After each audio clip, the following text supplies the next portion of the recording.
Morning everyone. बच्चों, हम पारिवारिक पत्र पर चर्चा कर चुके हैं, तो आज चर्चा करते हैं आवेदन पत्र पर। आवेदन पत्र औपचारिक पत्र होता है।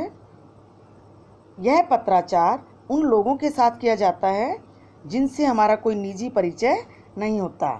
इनमें औपचारिकता और कथ्य संदेश ही मुख्य होता है तथा आत्मीयता गौण होती है। इनमें तथ्यों और सूचनाओं को अधिक महत्व दिया जाता है। औपचारिक पत्र विशिष्ट नियमों में आबद्ध पत्र होते हैं। तो कहने का अभिप्राय है कि औपचारिक पत्रों में नियमों का पालन अनिवार्य है। पत्र आपके सामने है। अपने प्रधानाचार्य को छात्रवृत्ति के लिए एक आवेदन पत्र लिखिए। देखिए, छात्रवृत्ति क्या होती है? स्कॉलरशिप, वजीफा। तो इन पत्रों में जो है हम पहले पता भी लिख सकते हैं कि परीक्षा भवन, यहाँ भी अगर पता दिया गया है, लेकिन आवेदन पत्रों में हम जब बोर्ड एग्ज़ाम के अनुसार परीक्षा भवन, क शहर, दिनांक, और अगर दिया गया है तो वो ऊपर भी लिखा जा सकता है और अंत में भी, दोनों जगह ही वो उचित है। सेवा में प्रधानाचार्य महोदय, केंद्रीय विद्यालय, अब इसमें दिया गया स्कूल का नाम, लेकिन हम क्या है, परीक्षा भवन, क शहर, उसके बाद सेवा में प्रधानाचार्य महोदय, क विद्यालय, अब शहर, उसके बाद विषय। यहाँ विशेष ध्यान देने की ज़रूरत है कि अनौपचारिक पत्रों में विषय नहीं लिखा जाता, लेकिन औपचारिक पत्रों में विषय कंपलसरी है, आवश्यक है। अब विषय क्या है? छात्रवृत्ति के लिए आवेदन। फिर माननीय महोदय, मैं विद्यालय की 11वीं कक्षा का छात्र हूँ। मेरी आर्थिक स्थिति अत्यंत दयनीय है। पिताजी रिटायर हो चुके हैं। हम सब कुल मिलाकर परिवार में 8 सदस्य हैं। अब जितने भी सदस्य हैं हम उतने लिख सकते हैं। तथा पिताजी की पेंशन के कुल 3,000 रुपये आते हैं। अब ये देखिए, 3,000 जरूरी नहीं है, हम आज के अनुसार जो है मिनिमम राशि जो भी है वो कल्पना के आधार पर भी लिख सकते हैं।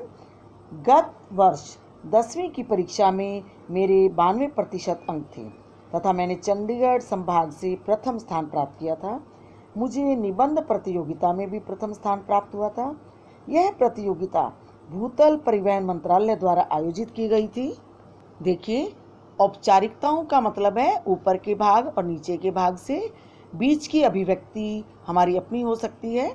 तो यहाँ आप अपनी स्थिति के अनुसार वर्णन कर सकते हैं। यह जो पत्र आपके सामने है ये जस्ट आपके लिए गाइडलाइन है, मार्गदर्शन है। इसमें लिखा गया है कि मैंने हॉकी की टीम के खिलाड़ी के रूप में हरियाणा राज्य की टीम का प्रतिनिधित्व किया था। मैं आपके विद्यालय का अनुशासित खिलाड़ी तथा मेधावी छात्र हूँ।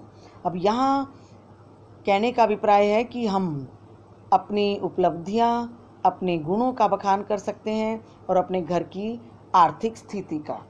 और फिर लास्ट में अलग से पंक्ति में, मेरा आपसे विनम्र निवेदन है कि आप मुझे छात्रवृत्ति की सुविधा प्रदान कर कृतार्थ करेंगे। मैं जीवन भर आपका आभारी रहूँगा। अब यहाँ अपने शब्दों में कहा जा सकता है कि मेरा आपसे विनम्र अनुरोध है कि अगर आप मुझे छात्रवृत्ति प्रदान करते हैं तो मैं आगे की पढ़ाई जारी रख सकूँगा और मेरा भविष्य उज्जवल बन सकेगा। फिर से धन्यवाद। आपका आज्ञाकारी शिष्य। फिर नाम या क, दिनांक और नीचे कक्षा। बच्चों, आज का होमवर्क है, बीमारी के कारण परीक्षा न दे सकने पर प्रधानाचार्य जी को आवेदन पत्र अर्थात प्रार्थना पत्र। Thank you.